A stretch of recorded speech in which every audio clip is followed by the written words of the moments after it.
You got into the safety business because you wanted to protect people, but somewhere along the way, the job started controlling your time, your schedule, your priorities, even your income potential. What if the expertise you've built over the years in the field can give you something more? More freedom, more control, more ownership of your future. I'm Sheldon Primus, the author of 7 Steps to Starting a Profitable Safety Consulting Business and the host of the Safety Consultant Podcast, with more than 350 episodes helping safety professionals become consultants and grow their career. Consulting changed my life. In fact, I'm a full-time RVer, and one consulting contract paid for my home I live in today. Now, I help safety professionals build their own consulting practice through bi-weekly coaching calls, accountability, and personal guidance. But this program isn't for everyone. Start with the Consultant Readiness Audit at sheldon.coach. What if everything we thought we knew about safety was just interference? From the host of the Rated R Safety Show and the founder of Safety FM comes the complete Signal Transmission Trilogy, now available in one powerful edition. Safety, in my opinion, the book that started the conversation. Safety Mutation, where the boundaries of culture, systems, and belief begin to break. And now, Safety Transmission, the final piece of the signal. For the first time, all 3 books are together in one volume. The Signal Transmission Trilogy, Complete Edition. This isn't just about compliance. It's about consciousness. It's about decoding the way we think, lead, and live, inside and outside the system. Whether you've been following the signal since the beginning or you're just now tuning in, this is the version to own. Search Signal Trilogy on Amazon or visit safetyfm.com to get your copy now.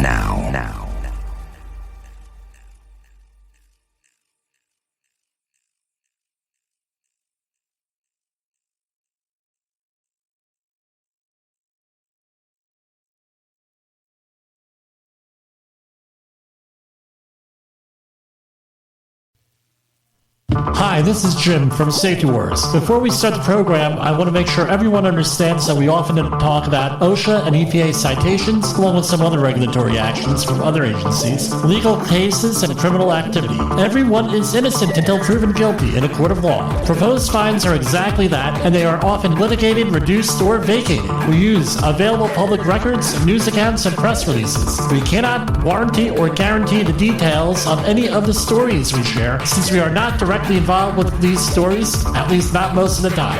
Enjoy the show.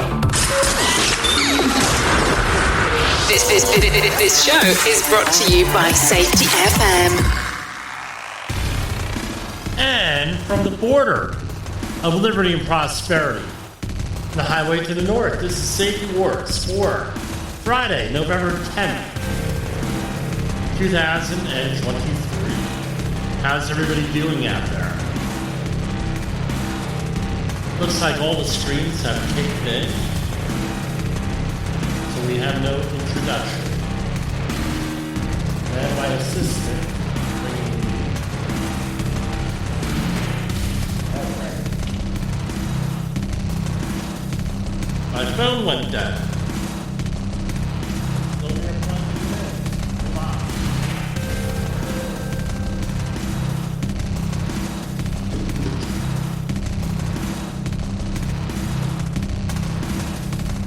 Seems like I'm never ready. Drink here.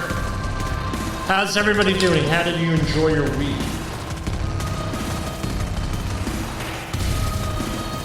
Mine went pretty well. Though we have our good days and our bad days. But overall, this week was pretty good.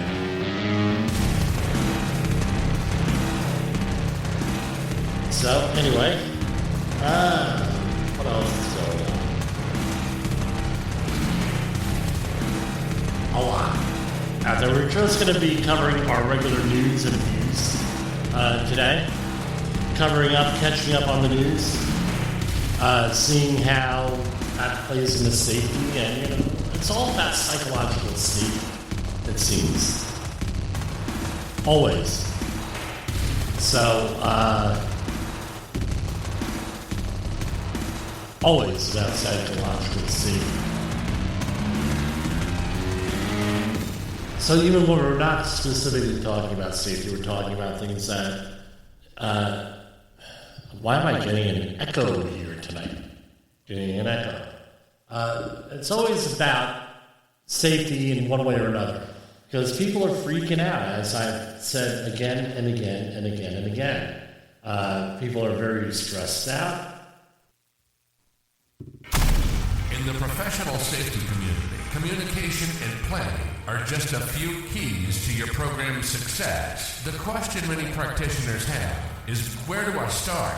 Dr. Jay Allen, the creator of the Safety FM platform and host of the Rated R Safety Show, has built a global foundation to help you along the way. Go to safetyfm.com and listen to some of the industry's best and most involved professionals, including Blaine Hoffman with the Safety Pro, Sam Goodman with the Hop Nerd, Sheldon Primus with the Safety Consultant, Jim Pozell with Safety Wars, Emily Elrod with Unapologetically Bold, and many others. As individuals, we can do great things, but as a team, we become amazing. Dial into safetyfm.com today and surround yourself with a powerful force of knowledge and support. Okay, I figured out what that problem was here on the board. Hopefully we're not going to be echoing. Right?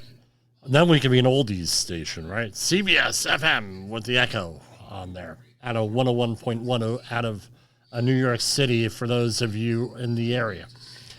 A lot going on today in the news. A lot going on this week in the news between the, now we're dealing with two wars. One war in the Ukraine, right, which we've been dealing with since February of last year. Now the one in Israel and Gaza. And, yeah, you know, I try to avoid politics here, but like I said to, I can't pronounce her name, Mayim Bialik, right, from hosts of Jeopardy and also from Big Bang Theory. She was in that, and Blossom when she was younger. Very, very intelligent person here. I have a lot of respect for intelligent people, regardless of who they are. And she was saying a couple of weeks ago that how she was surprised and shocked that there was anti-Semitism to this level, especially as she described about her alma mater. And I have to say, really? All right, I've been out of graduate school 20 years, or right now, graduated in August of 2023. Before that, I graduated undergrad school in 1992, July of 1992. Well, it was June, but I went for the summer semester. I had a couple of credits I needed to make up, things of that nature, scheduling during the conflicts, that sort of thing, during the regular year. And we saw it there. We saw it there among groups, you say, that, we'll say left-wing groups, right? You're always going to have anti-Semitism on both sides, just that people are shocked when they hear about it on their side. So if you're right-wing, you're shocked that you hear about right-wing anti-Semitism, it seems. If you're left-wing, you're shocked about there being left-wing anti-Semitism because we can't think bad about those people. And people in the middle, directly in the middle,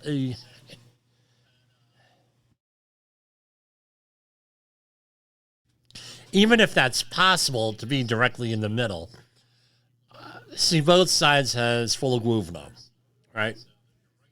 There's extremes on both sides of that. And she was shocked that there was anti-Semitism on college campuses. Now, all of a sudden, because of alumni getting a little bit annoyed at some Ivy League universities, there's stories out there all over the place. They've been cracking down, suspending some of these groups and everything else. She's shocked that this is happening, and I'm shocked that she's shocked. because these groups, all you had to do was listen over the years of being paying attention. You're going to know that a lot of these groups are out there. They're anti-Semitic on the right wing, and I don't even think that the right wing, you have all different groups that might be anti-Semitic that identify with the right and the far right. They're shocked that there are ones on the left and far left that are anti-Semitic. Really? I think anti-Semitism goes both ways here with this. And in Europe, now there was stories that came out yesterday in Central Europe and Germany where they haven't seen this level of anti-Semitism since before World War II. Really? You're shocked that they're in there? You've been letting groups in for since the early 1960s. And again, what happens? What happens?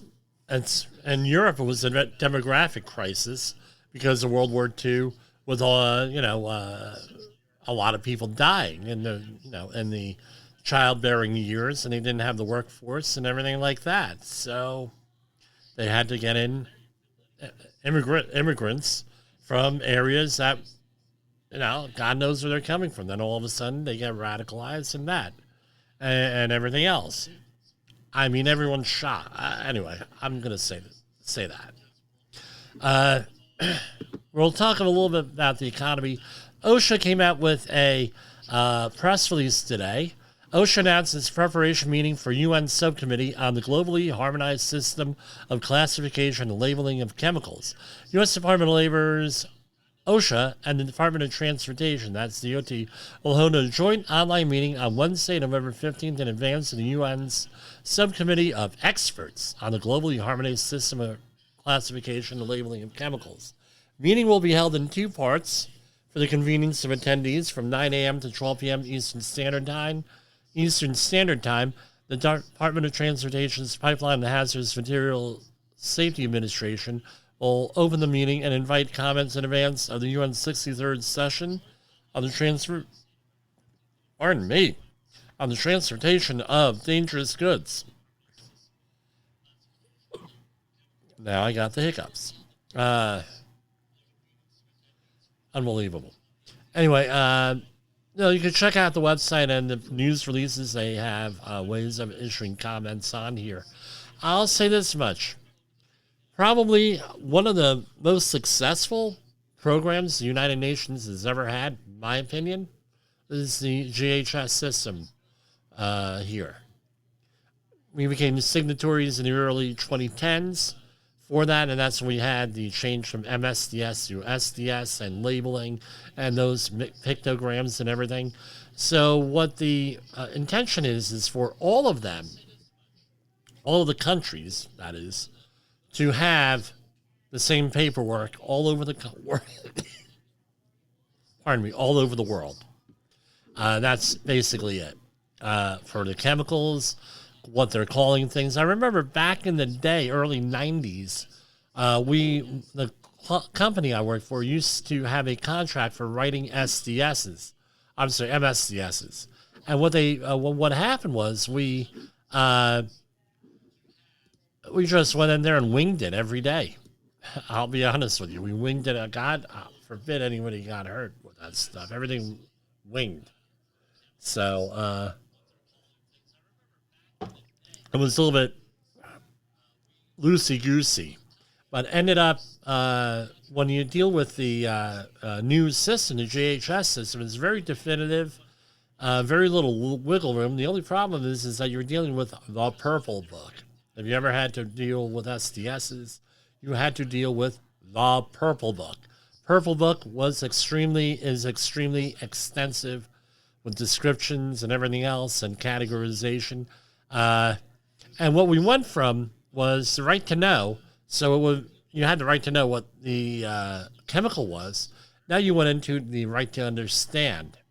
And they issued these pictograms, 9 of them, like flammable, explosive, environmental pollutant, oxidizer, flammable, all of those, dangerous, toxic, right? And with the pictograms, to make it, you have the right to understand easily, because pictures are normally easy to understand. more than words with things. But anyway, great program and everything else. One of the best things I think the UN has ever been involved with on that. Department of Labor investigation. Litigation recovers $11.4 million in back wages and damages for more than 1,000 employees of an East Coast restaurant chain. Plaza Azteca denied minimum and overtime wages and pays $625K in penalties for violations. U.S. Department of Labor has recovered $11.4 million in back wages and liquidated damages for more than 1,000 employees of an East Coast restaurant chain after a series of investigations and litigation by the department. The recovery is related to a consent judgment entered by the U.S. District Court for the Eastern District of Virginia in Norfolk that resolves litigation by the department's Office of the Solicitor related to pay practices at more than 40 Plaza Azteca Mexican restaurant locations owned by Ruben Leon in 7 states. After an investigation by the department's Wage and Hour Division, the department filed a complaint alleging Leon and the restaurants violated overtime and minimum wage provisions of the Fair Labor Standards Act. That's a big no-no. The employers agreed to the consent judgment after months of litigation, just before a jury trial was scheduled to begin. The lawsuit included Plaza Azteca locations in Connecticut, Maryland, Massachusetts, New Jersey, North Carolina, Pennsylvania, and Virginia. We're going to go we skipped it for a long time, but we're not going to do that anymore. We're going to have the financial stuff. So this is off the Wall Street Journal, right? Dow Jones Industrial was up today, 34,283.10. S&P 500, 44,1524. NASDAQ, 13,798.11. Russell 2000 at 1705.32. U.S. Treasury notes are down 132nd. Gold is at 1942.70. Bitcoin 36,617. It's up 0.02%. And crude oil is up slightly, 77.35. Dollar index 100.23. And precious metals. We already mentioned gold, but gold at 1952.40. Silver is holding at 22.53. Platinum at 859.70. And palladium at 1,000 even. And we're going to go for a commercial break. And is your safety training old, stale, and hackneyed? Is your safety trainer still preaching a warped version of behavior-based safety? How about safety training that actually addresses your hazards in your workplaces and is not standardized baloney from 25 years ago? Contact the Safety Wars team at safetywars.com or call Jim Posel at 845-269-5772. Remember, if you're receiving this message, you are the solution to unsafe workplaces. OSHA recordables, catastrophic losses, environmental disasters. You want answers? So do I. This is Jim Posel with Safety Wars. That's my daddy!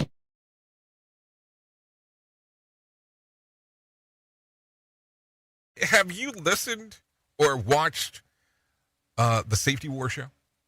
It does stream live on the radio and on the streamer-emers that we have. So if you have not taken a listen to Jim Posel and what the hell he's doing every evening with Safety Wars, I would strongly encourage you to take a view or take a listen, whichever option is available for you, and take a listen to what the hell he has going on. It will take some deep dives and some information that you might be interested in. Safety Wars is streaming now. SafetyFM.com. Yeah, so, we have children here that have difficulties sometimes. Mom is out. Okay, this is from the Washington Post today. When bullied students end their lives, parents are suing and school schools are paying. A Washington Post analysis found nearly 2,000 incidents in recent years when a bullied student took his or her own life. Some schools are paying out millions and changing policies. I tell you what, I was bullied terribly. It takes a long time to get over, right? But here we have the description of some of these situations in this article here by Washington Post. It's horrible, right? And I'm not going to trigger anybody here. That's not what the point is with this. But I mean, people video recording the bullying. One kid was knocked unconscious, and people videoed him and everything else, and then the child committed suicide. Then they end up the school district getting sued. Then they're having to pay out, right? And here we have another one where there was a $2 million payout in Utah, one in Connecticut for $5 million, another one in New Jersey, $9.1 million. So I have some mixed feelings on this. Now, at a certain point, words are today there was all over the net about a person who shared a meme on Twitter. And it was a very popular meme in 2016. And the FBI ended up arresting him. He ended up getting convicted, sent to federal prison for 7 months over a meme. And it was an obvious satire or, give a thumbs up to my daughter, satire or humor. To a reasonable person, I think. But I don't know if he's appealing it or what the deal is. But what the point is here, criminalizing thoughts and criminalizing words, I'm not exactly comfortable with that, right? Even in the bullying, even though I was a victim of terrible bullying. But here we have a situation where we're forced to send our children to school or to give a child an education. Right? That's what we're forced. Try not sending your child to school, especially up here in the Northeast. You're going to have a problem with truancy, the truant officer, and everything else with that. So you're forced to send your child to school. And under, what's the Latin term? Parentis locus and loco parentis, right? In the place of a parent.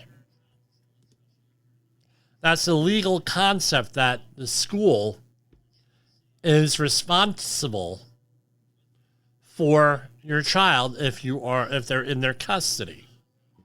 All right. So here we go with a situation where the child is in the school's custody. They are the parent, and they are not, for whatever reason, enforcing rules. They're not looking out for the child's welfare while on school property. That's a problem. Now, let's say that they are a parent. Now, you're a parent. You're at home. Do we have laws against child neglect in virtually every jurisdiction? I think so.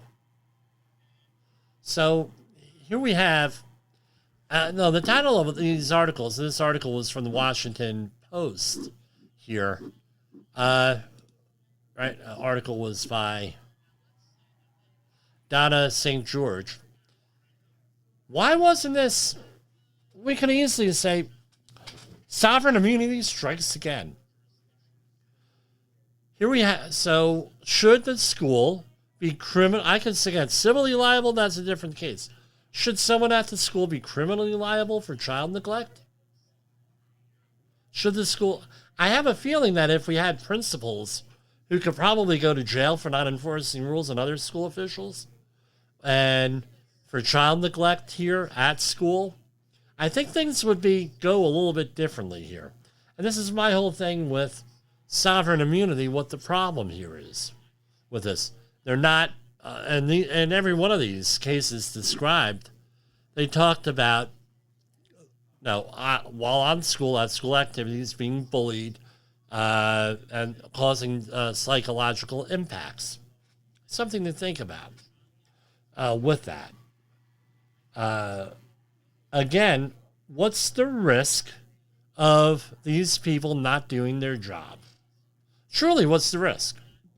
You have a lot of cases, union protections for these folks. The union will, right? So you have union you're not going to, so nothing's going to really happen unless it's something way over the top. So there's no risk to them. Is this $9.1 million coming out of someone's pay? No, it's coming out of the ATM machine known as the taxpayers for that town. Right here, 9.1 mil in New Jersey. Wow. Incredible. That's coming from somewhere.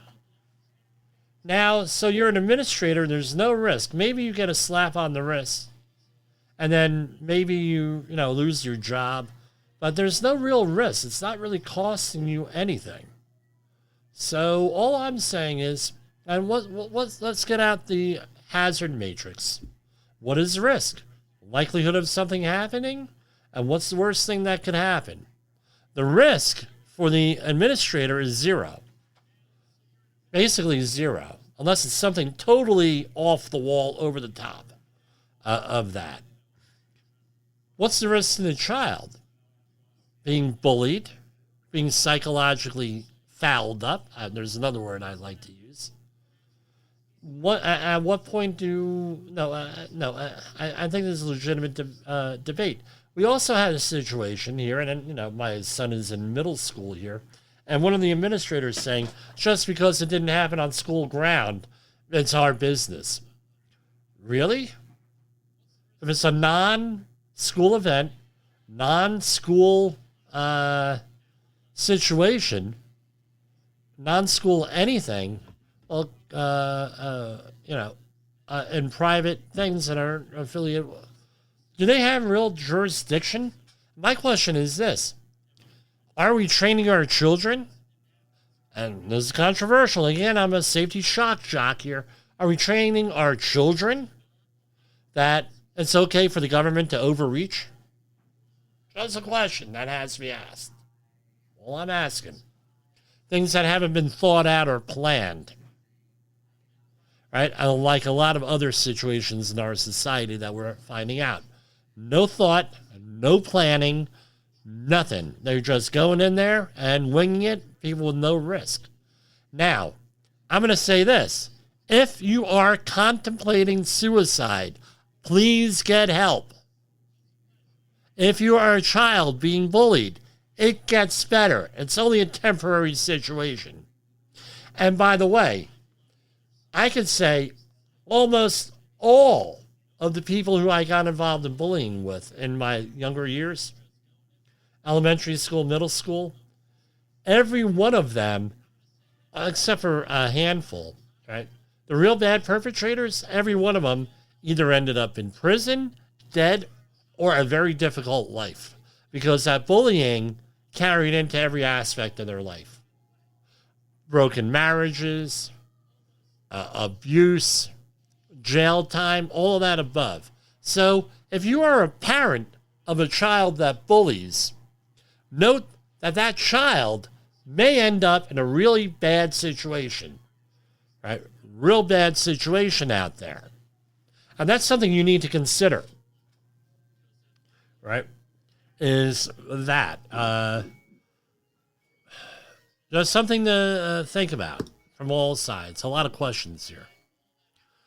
Here we have one, and this is a safety-related one because I go into this all the time with colors, where they have, especially with PPE, colors. Well, I shared the story a couple of months back of somebody who, at a facility I was at, they had a problem, and someone got hurt, and they said, we're going to use the yellow suits. And it was scoped out for one brand of yellow suit with one vetted suit. And what happened was they removed the safety person from procurement, and gave it to someone who has no safety background, never had safety training, nothing, nada, who said, oh, I could buy these yellow suits that are a third the price or something like that. And then it's, well, the yellow suit is a yellow suit. It's good. Well, the yellow suits are all yellow suits. And people ended up getting hurt. And then there was a situation where they put down chem suit. And then we go into a room and they said, we got to get, and Dave, my friend Dave, heard this story on there. He was laughing because he was there for that. We have to get a pickle suit. And I said, what the bleep is a pickle suit? And they said, well, you know, a pickle suit. No, I don't. And I said, look, you just got into a problem identifying suits by colors and identifying suits by using a chem suit. You don't specify. Now we have to use a pickle suit. I don't think this is a good thing. What the bleep did that root cause analysis that you pride yourself on do after you're ridiculing me for asking a question? So what ended up happening, I don't know. I said, look, can I talk frankly here? We're all friends. We're all acquaintances. So what the bleep are you talking about, pickle suit? And then we found out it was a PVC rain suit that they were talking about. That was green. And then I wanted to point out to the person, they pickle all different kinds of things that are not necessarily green, right? Just to let you know. But anyway, maybe I'll start a cooking show and I'll show you how to pickle things. It's really good. But anyway. So, getting back to our story here, countless kids are colorblind and don't know about it. Here's how to help. So, what this article in the Washington Post again says is the 1 out of every 12 boys, right, are colorblind, and 1 in 200 females are colorblind also. But only 11 states test for colorblindness. So if you're going by color coding in the workplace, you got to be careful. What I tell people, especially with PPE, make sure you read the labels. Match it up. Go the extra mile. Get yourself a little educated. Because companies use different, similar colors for different chemical protection with air purifying respirators. And they vary from manufacturer to manufacturer. So you got to read things out here. And, right? So, it's mentioned all different school types of things. And, children not being colorblind, it's an issue. It's a big issue out there. So, consider that. Let's go to another commercial here. In a world where danger lurks in every corner, one man stands as a beacon of hope. Jim Polzel, a veteran safety expert with over 3 decades of experience, now bringing his knowledge to you with Safety Wars. Engaging, informative, and always relevant, that's Safety Wars.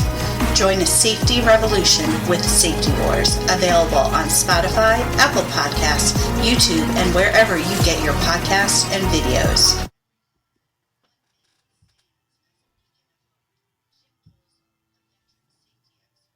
This is Safety Wars, broadcasting to our brothers and sisters in the occupied territory of behavior-based safety. Get out your secret decoder ring. Here is your nightly message. How you respond to failure matters. How you respond to failure matters. Okay, this is Safety Wars. Anyway. That's our weekly message. I know we have 1 through 5 days a week. And, that's what we do. You are listening to Safety Wars. This is Tomorrow's Safety Today. It's hysterical for me in a way how behavior-based safety people are clinging on to that. It's like paradigm change, right? And we're all familiar with paradigm change, where right before there's a paradigm change, the people go nuts in defending the old paradigm. That's how I feel like it is. I feel like And I put up a thing on Facebook this week. It was the anniversary of the movie They Live with Roddy Piper. There, I think it might have been his only movie role, but it was a phenomenal movie where there were certain glasses that you put on, and you're able to see aliens with the glasses, and then forcing people, and then all of a sudden, that people get it, and they're like, wow. But anyway, that's basically that's me with the hands. So I talk with the hands, right? But basically, that's how it is with behavior when you're a HOP practitioner, trying to get people to wear those glasses and see that there's a better way out there, less adversarial, more loving way out there of doing things. And we're going to go to our next story. That is my phone, and people know I'm on the air. Federal judge in Florida stated that they're keeping an injunction, upholding a decision about Chinese nationals owning land in Florida. So Florida has a law, apparently, that Chinese nationals, I don't know how broad it is, but it's being enforced against Chinese nationals, are not allowed to own land in Florida. So what the judge had said was, I just closed the window here. Boom, boom, boom. I'm not interested here. So basically what the judge has said was that it is, according to the Supreme Court, that there have been decisions saying the state can limit foreign ownership in their state as long as it's not something unreasonable or arbitrary. But it is what it is. I mean, you're allowed to restrict foreign ownership. And it's very, and this is what people don't really realize is if you're a Chinese company, one of the things is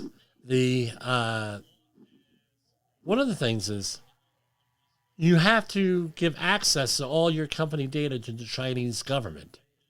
And right now, the Chinese government, very few civil liberty protections that we're used to in the West here, number one. And number two was there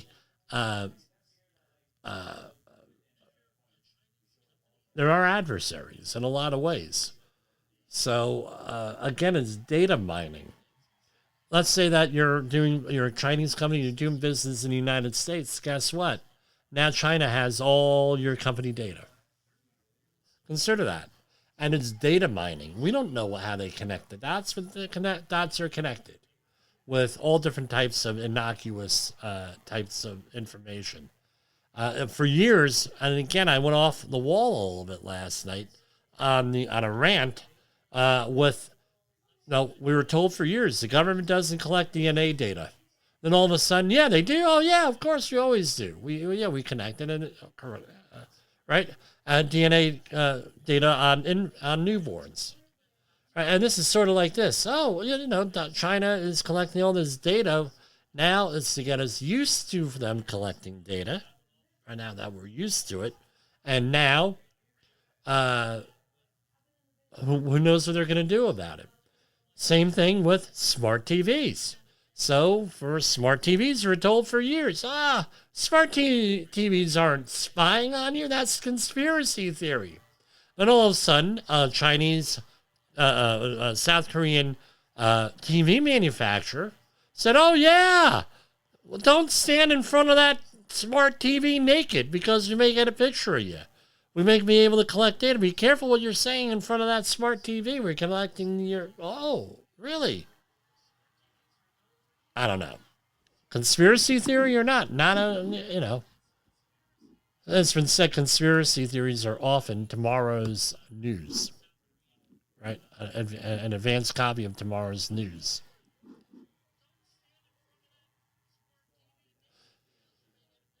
Okay. New hours. Hold on. I'm on the FEMA press release site. FEMA awards nearly $15 million. And they have the wrong year on this. It's 2023, guys, not 2024. Federal Emergency Management Agency will be sending out almost $50 million to the state of Connecticut to reimburse it for the cost of providing COVID-19 tests and vaccinations during the pandemic.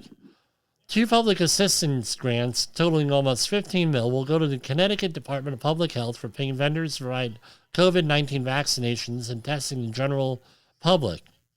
So how much? They $4.3 million will provide federal funding for contracting with an outside company to administer 56,400 COVID-19 tests to the public between July 2021 June 2022. And the second grant of $10.5 million will reimburse the Department of Public Health for contracting with a company to provide COVID-19 vaccinations to the public via a system of mobile clinics. Okay. So they're getting some money out of this. The economy. We already shared our numbers here, but this is our statistics. But what we're getting here is future Citadel's Ken Griffin sees high inflation lasting for decades. So basically any money that you save being destroyed, the value of it is being destroyed. My question is, how are you going to plan out? How are you going to plan things out?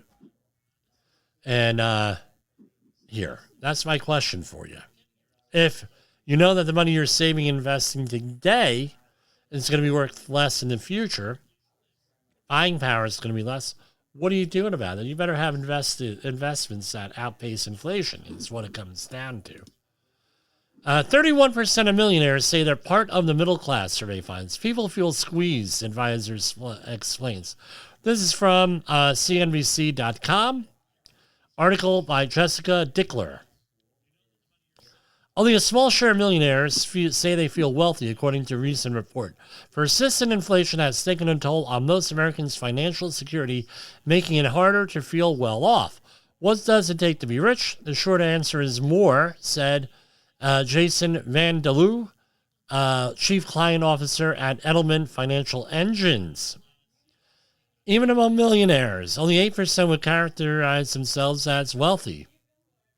And yeah, I believe it. When my children were born, I did a budget and figured out about how much it would cost for a child born in 2012 to raise to 18 years old. I came up with a number of about $250,000, and then my daughter was born a couple of years later, and I refigured it would be $275,000. Now, when I revisit that, it's close to $350,000 for that. Now, you're going to say, well, Jim, what are you doing? I'm talking modest lifestyle. We're talking food, energy costs, travel league baseball, and everything else that goes into that I couldn't figure out way back then. So that's something that you got to put into it also. And again, it goes on where you're living. So, for example, if you're making $150,000 a year up here in New York, I'm going to tell you, you're barely making it as a single person, unless you want to live under, in high crime areas with no services. If you have children and you want a good education and use public schools, not private schools, it's going to cost you a shitload of money, guys. And taxes, because what you don't pay, we'll send them to private school. Well, what you don't spend on, what you're not spending on property taxes, let's say, you're spending on the private school. And on the other end, if you want to, and if you're in a real good area with good public schools, you're spending it on public schools and your tax dollars and not so much on anything else. So, it's one or the other. As a friend of our program said, do you want to get hit by a truck or do you want to get hit by a bus? Murray Sabrin. Right? That's my favorite quote of his. And you don't want to get hit by either, but that's what I feel like up here. It's, now there's, well, just go and, be whatever and do whatever. Well, I don't know if that's, you want to live in a rural area, you have to really look at the schools. Just like if you have a major health problem, all right, you got to consider how far away are you from the nearest doctor or hospital? What's your EMT response time for basic life support? Things of that nature. Now, here we have this came across. This was a big headline today. Feeling crowded yet? The U.S. Census Bureau estimates the world population has passed 8 billion people. The human species has topped 8 billion with longer lifespans, offsetting fewer births. But world population growth continues a long-term trend of slowing down. Bureau estimates the population exceeded the threshold September 26th, a precise date the agency said to take with a grain of salt. The UN estimated the number was passed 10 months earlier, having been declared November 22nd, 2022, day of 8 billion. And they talk about the discrepancy and everything else. Now, we have spoken here multiple times on the effect of the low birth rates on the economy. And the question is, are we willing to have a low birth rate? Or, no, we are, apparently in our country, which means that we're going to have a declining economy. It changes our needs. If we have a lot more older people, you need a lot more geriatric care. If you have a lot of young people, you're going to have, children, you're going to need a lot of schools. So things change in society here based on demographics. Demographics, very important. And that, too, is the safety war, right? Financial safety. Again, when you look at demographic trends on the country by country, they go a long way to explain why countries make the decisions that they do. So whether we like it or not in our country, this is conspiratorial. Women have the right to have an abortion. Okay. Low birth rate. But now we have a declining economy. Right? So how are we going to build up the economy? Is to have the right people in the right age groups making the right purchases. And then that's just the way it is. When you look at Russia, which has even a lower birth rate than the United States, in another 10 or 15 years, they're not going to be able to wage war. There's an argument to be made. This is why they invaded the Ukraine, was that they needed the equipment, they needed everything in the Ukraine. Nationalism, all that goes into it too. But again, they're having a demographic crisis over there. So did that play a factor into that? In Eastern Europe, the country of Poland, my cousin is a school teacher there. When he started teaching, he's a public school teacher, or whatever their equivalent is of a public school there. And they had 1,600 children in the school. Now there are less than 400 kids in the school. Think that's going to have a big impact 18 years from now? So when the war started in Ukraine, this is one of the reasons why Poland, because they don't have the people, they invited everybody from Ukraine in there, right? Big push for that. Demographics matter, right? And people say, well, the government doesn't have any business in it. The government encourages things one way or another, depending on where you're at with that. And by the way, it goes both ways. What do you mean, Jim? The right wing's this way, the left wing is that way. Guess what? When you have a group of people voting, either party will look either way if they're voting for them on any issue. New York, Rockland County, Orange County is a perfect example of this situation. Now, more war news here with this. Right?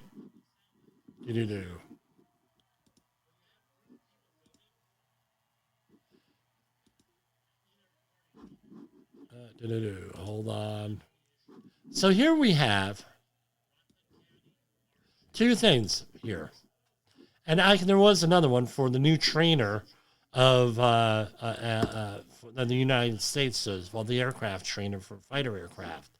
All these fighters and all this new technology could be remote controlled. Isn't that right? Even the Navy ships, when they have drones, they have submarines and everything. I knew about this years ago from people who probably shouldn't have told me this. But essentially, a lot of, and that's too, is a demographic situation. You don't have a lot of people in the military. Now you have to go to automation, right? Terminator level stuff here. And you're going to say, well, Jim, what do you mean? Here we have a story out of that right-wing rag Newsweek. I'm being satirical here. Americans don't want to fight for their country anymore. Story by Alex Phillips. A majority of American adults will not be willing to serve in the military were the U.S. to enter into a major war. Recent polling has found while public confidence in the armed forces appears to be waning. The figures come as all branches of the armed forces have in recent years struggled to meet recruiting targets, suggesting a growing apathy towards a career of military service. In 2023, the Army and Air Force fell short of their respective goals by around 10,000 recruits, while the Navy was under by 6,000. Since 1987, the number of active duty recruits since 1987, the number of active duty personnel has fallen by 23%. Experts say such a shortfall are worrisome in an increasingly volatile global picture, with American leadership unsure what it will have to bring its full military force to bear. We have strike groups. Hold on here. I'm setting up the outro here. Right, you have an intro. Gotta have an outro. So again, going into the demographic issues here, here's a thing. They're shortening, right? Not enough people, but demographics. But now we have a situation here. We have strike groups, aircraft carriers, and the Marine Expeditionary Unit outside of Israel now. Justin Henderson, a former transport operator for U.S. Marines turned military recruiter, told me this week. We're funding two wars, so we're actually boots on the ground, drones above Gaza. So we're already involved there, and we're not sure what's happening in Taiwan. So this is a tumultuous time for us. So they're investing in robots, right? Terminators. And here we have two stories here. The B-21 Raider, the Air Force's new nuclear stealth bomber, takes flight for the first time. The first test flight on Friday. Again, the Air Force is planning to build 100 of these warplanes, which have a flying windshield bus like V-2 Spirit, but will incorporate advanced materials, propulsion, stealth technology to make them more survivable in future conflicts. The plane is planned to be produced in variants with and without pilots. Oh! Wow! With or without pilots. Here we have a story in Russia. This is from, again, that right-wing rag, Newsweek. Russia's nuclear weapons move sparks NATO fears. NATO Secretary General Jens Stoltenberg on Thursday said Russian President Vladimir Putin, who reportedly has three doubles, has made the world more dangerous by his decision to walk away from international nuclear agreements. Stoltenberg made the comments during a Berlin press conference held after he met with German Chancellor Olaf Scholz. In criticizing Russia, the NATO chief cited Putin's move earlier this year to terminate Russia's participation in the new Strategic Arms Reduction Treaty, START, which was the last remaining nuclear arms agreement between the U.S. and Russia. He also blamed Russia for ending the Intermediate Range Nuclear Forces Treaty between Washington and Moscow in 2019. Stoltenberg then referenced a more recent example of another abandoned agreement. Going on, hey, the Guvno's about to hit the fan, folks. I hate to say this.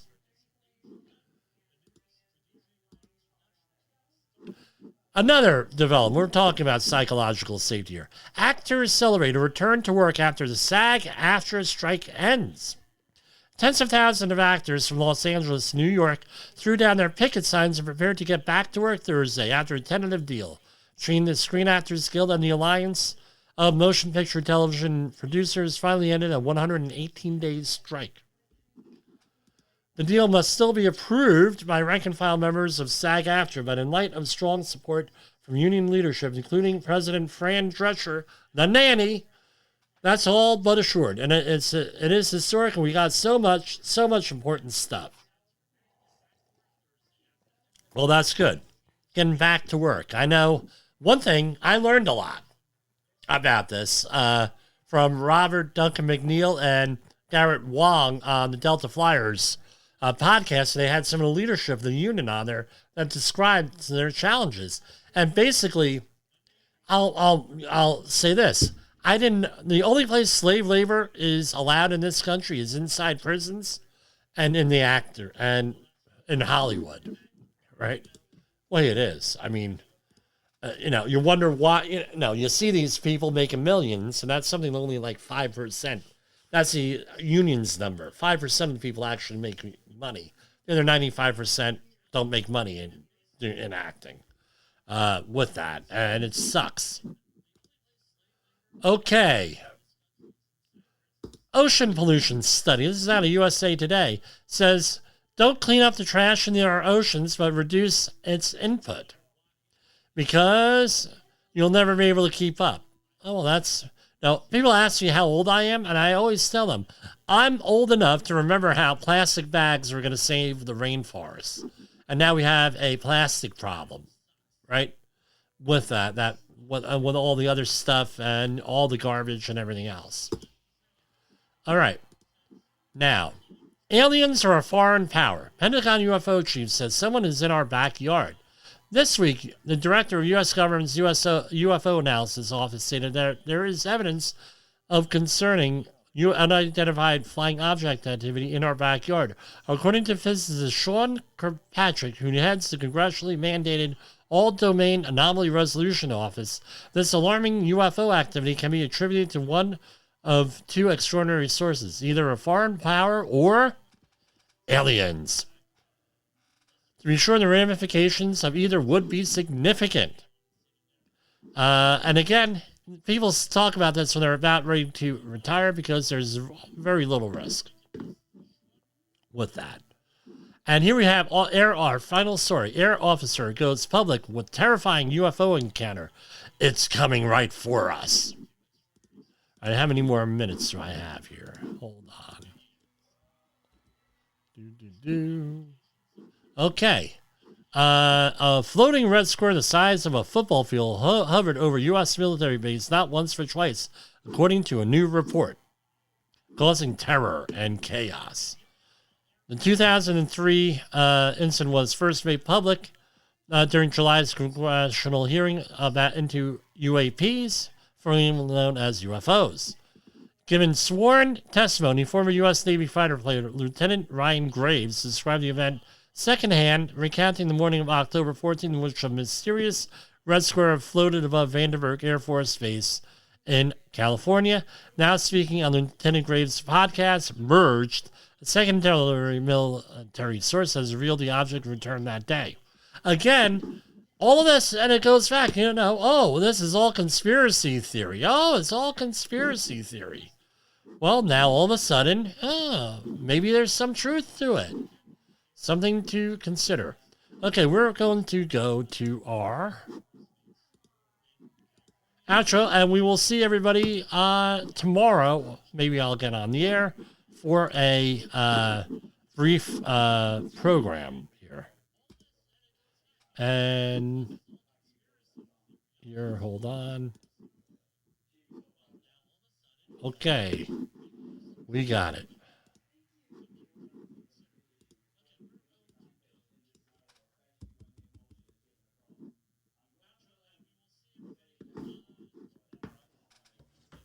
necessarily reflect the official policy or position of the company. Examples of analysis discussed within this podcast are only examples. They should not be utilized in the real world as the only solution available, as they are based only on very limited and dated open source information. Assumptions made within this analysis are not reflective of the position of the company. No part of this podcast may be reproduced, stored in a retrieval system, or transmitted in any form or by any means, mechanical, electronic, recording, or otherwise, without prior written permission of the creator of the podcast, Jay Allen.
You got into the safety business because you wanted to protect people, but somewhere along the way, the job started controlling your time, your schedule, your priorities, even your income potential. What if the expertise you've built over the years in the field can give you something more? More freedom, more control, more ownership of your future.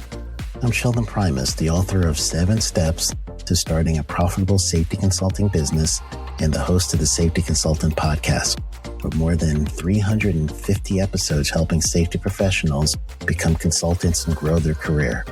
Consulting changed my life. In fact, I'm a full-time RVer, and one consulting contract paid for my home I live in today. Now, I help safety professionals build their own consulting practice through bi-weekly coaching calls, accountability, and personal guidance. But this program isn't for everyone. Start with the Consultant Readiness Audit at sheldon.coach. What if everything we thought we knew about safety was just interference? From the host of the Rated R Safety Show and the founder of Safety FM comes the complete Signal Transmission Trilogy, now available in one powerful edition. Safety, in my opinion, the book that started the conversation. Safety Mutation, where the boundaries of culture, systems, and belief begin to break. And now, Safety Transmission, the final piece of the signal. For the first time, all 3 books are together in one volume. The Signal Transmission Trilogy, Complete Edition. This isn't just about compliance. It's about consciousness. It's about decoding the way we think, lead, and live, inside and outside the system. Whether you've been following the signal since the beginning or you're just now tuning in, this is the version to own. Search Signal Trilogy on Amazon or visit safetyfm.com to get your copy now.